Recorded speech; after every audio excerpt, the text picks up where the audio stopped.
ಇವತ್ತಿನ ಅಪ್ಡೇಟ್ಗೆ ಸ್ವಾಗತ ಸುಸ್ವಾಗತ. ಇವತ್ತಿನ ಅಪ್ಡೇಟ್ ಏನು ಅಂತ ನೋಡುವುದಾದರೆ ಅನ್ನಭಾಗ್ಯ ಯೋಜನೆ ಅಪ್ಡೇಟ್.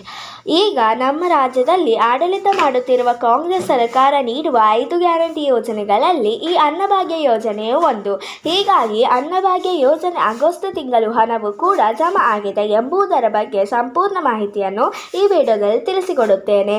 ಅದಕ್ಕಿಂತ ಮುಂಚೆ ಯಾರೆಲ್ಲ ನಮ್ಮ ಚಾನಲನ್ನು ಸಬ್ಸ್ಕ್ರೈಬ್ ಮಾಡದೇ ನೋಡುತ್ತಿದ್ದಾರೋ ಪ್ಲೀಸ್ ನಮ್ಮ ಚಾನಲ್ಗೆ ಸಬ್ಸ್ಕ್ರೈಬ್ ಮಾಡುವುದನ್ನು ಮರೆಯಬೇಡಿ. ಇದಕ್ಕಿಂತ ಮುಂಚೆ ಯಾರೆಲ್ಲ ನಮ್ಮ ಚಾನಲನ್ನು ಸಬ್ಸ್ಕ್ರೈಬ್ ಮಾಡಿದ್ದೀರೋ ಅವರಿಗೆ ನನ್ನ ತುಂಬ ಹೃದಯದ ಧನ್ಯವಾದಗಳು. ಇದೀಗ ಕಾಂಗ್ರೆಸ್ ಸರ್ಕಾರ ಅಧಿಕಾರಕ್ಕೆ ಬಂದಾಗಿನಿಂದಲೂ ಕೂಡ 5 ಗ್ಯಾರಂಟಿ ಯೋಜನೆಗಳನ್ನು ಜಾರಿಗೆ ಮಾಡಿದೆ.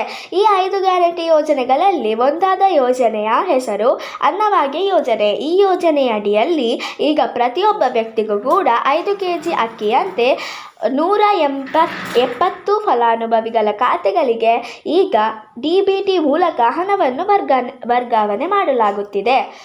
ಅದೇ ರೀತಿಯಾಗಿ ಅನ್ನಭಾಗ್ಯ ಯೋಜನೆ ಹಣವು ಕೂಡ ಎಲ್ಲ ಮಹಿಳಾ ಖಾತೆಗಳಿಗೆ ಜಮಾ ಆಗಿದೆ. ನಿಮ್ಮ ಖಾತೆಗಳಿಗೆ ಜಮಾ ಆಗಿದೆ ಇಲ್ಲವೇ ಎಂಬುದನ್ನು ನೀವು ಚೆಕ್ ಮಾಡಿಕೊಳ್ಳಬಹುದು. ಇದೀಗ ಆಗಸ್ಟ್ ತಿಂಗಳ ಅಕ್ಕಿಯ ಹಣವು ಕೂಡ ಎಲ್ಲ ಮಹಿಳೆಯರ ಖಾತೆಗಳಿಗೆ ಹಂತವಾಗಿ ಜಮಾ ಆಗುತ್ತದೆ. ನಿಮ್ಮ ಖಾತೆಗಳು ಜಮಾ ಆಗಿದೆಯೇ ಇಲ್ಲವೇ ಎಂಬುದನ್ನು ನೀವು ಒಮ್ಮೆ ಚೆಕ್ ಮಾಡಿಕೊಳ್ಳಿ. ಅನ್ನಭಾಗ್ಯ ಯೋಜನೆ ಹಣವನ್ನು ಚೆಕ್ ಮಾಡುವುದು ಹೇಗೆ? ಮೊದಲಿಗೆ ನೀವು ನಿಮ್ಮ ಮೊಬೈಲ್ನಲ್ಲಿ DBT ಅಪ್ಲಿಕೇಶನನ್ನು ಡೌನ್ಲೋಡ್ ಮಾಡಬೇಕಾಗುತ್ತದೆ. ಆನಂತರ ನೀವು ಅಪ್ಲಿಕೇಶನನ್ನು ಓಪನ್ ಮಾಡಿಕೊಂಡು ನಂತರ ಅದರಲ್ಲಿ ನಿಮಗೆ ಆಧಾರ್ ಕಾರ್ಡ್ ಸಂಖ್ಯೆಯನ್ನು ಎಂಟರ್ ಮಾಡಬೇಕಾಗುತ್ತದೆ.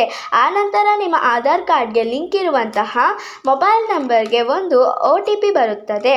ನೀವು ಆ OTPಯನ್ನು ಅಲ್ಲಿ ಎಂಟರ್ ಮಾಡಿಕೊಳ್ಳಬೇಕಾಗುತ್ತದೆ. ಆನಂತರ ನೀವು ನಿಮ್ಮ ನೆನಪಿನಲ್ಲಿ ಉಳಿಯುವಂತಹ ಒಂದು 4 ಅಂಕೆಯ MPIN ಅನ್ನು ನೀವು ಅಲ್ಲಿ ಕ್ರಿಯೇಟ್ ಮಾಡಿಕೊಳ್ಳಬೇಕಾಗುತ್ತದೆ. ಆಮೇಲೆ ನೀವು ಕ್ರಿಯೇಟ್ ಮಾಡಿದಂತಹ MPIN ಅನ್ನು ಎಂಟರ್ ಮಾಡಿ ಮತ್ತೆ ಲಾಗಿನ್ ಆಗಬೇಕಾಗುತ್ತದೆ. ಆನಂತರ ನಿಮ್ಮ ಮುಂದೆ ನಿಮಗೆ ಅನ್ನಭಾಗ್ಯ ಯೋಜನೆ ಹಣ ಮತ್ತು ಸರ್ಕಾರದ ವಿವಿಧ ಯೋಜನೆಗಳ ಮೂಲಕ ನಿಮ್ಮ ಖಾತೆಗಳಿಗೆ ಹಣ ಜಮಾ ಆಗಿರುವ ಸಂಪೂರ್ಣ ಮಾಹಿತಿಯನ್ನು ದೊರೆಯುತ್ತದೆ. ಇಲ್ಲಿಗೆ ಈ ವಿಡಿಯೋ ಮುಗಿಯುತ್ತದೆ. ಈ ವಿಡಿಯೋ ನಿಮಗೆ ಇಷ್ಟವಾದರೆ ಪ್ಲೀಸ್ ಲೈಕ್ ಮಾಡಿ ಮತ್ತು ನಿಮ್ಮ ಫ್ರೆಂಡ್ಸ್ ಆ್ಯಂಡ್ ಫ್ಯಾಮಿಲಿ ಜೊತೆ ಶೇರ್ ಮಾಡಿ ಮತ್ತು ನಮ್ಮ ಚಾನಲನ್ನು ಪ್ಲೀಸ್ ಸಬ್ಸ್ಕ್ರೈಬ್ ಕೂಡ ಮಾಡಿ. See you with the new video.